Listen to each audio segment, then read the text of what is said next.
dossiers médicaux ultra sensibles en fait lente, volés et utilisés pour faire chanter les patients. Où était le RGPD? Où étaient les textes de loi pour empêcher le piratage? Regardons la vérité en face. Est-ce que des écrits sur un bout de papier ont déjà empêché un hacker de voler des données personnelles?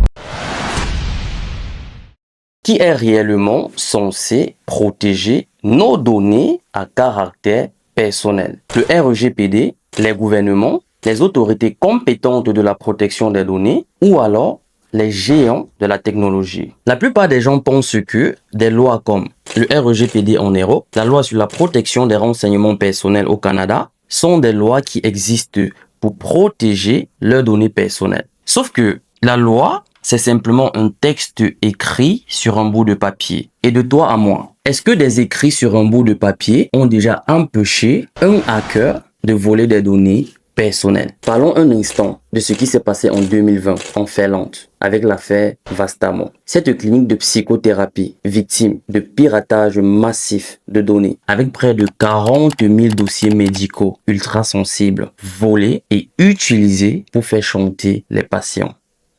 Où était le RGPD? Où étaient les textes de loi pour empêcher le piratage? Où se trouvaient les autorités compétentes de la protection des données? Regardons la vérité en face. Chaque jour, c'est toi et toi seul qui fais ces choix. Quand tu télécharges une application et tu décides de l'utiliser sans vraiment comprendre ce que cela te coûte, quand tu acceptes des cookies sans vraiment savoir ce que tu acceptes, quand tu partages tes données sans vraiment prendre le temps de comprendre et de mesurer les conséquences, honnêtement, tu t'attends à quel résultat? À ce que le RGPD protège les données que tu as toi-même exposées, à ce que les autorités protègent ce à quoi tu as délibérément donné accès sur ton téléphone, à ce que les textes de loi remplacent ta propre vigilance, ou alors tu es censé être la première protection de tes données personnelles.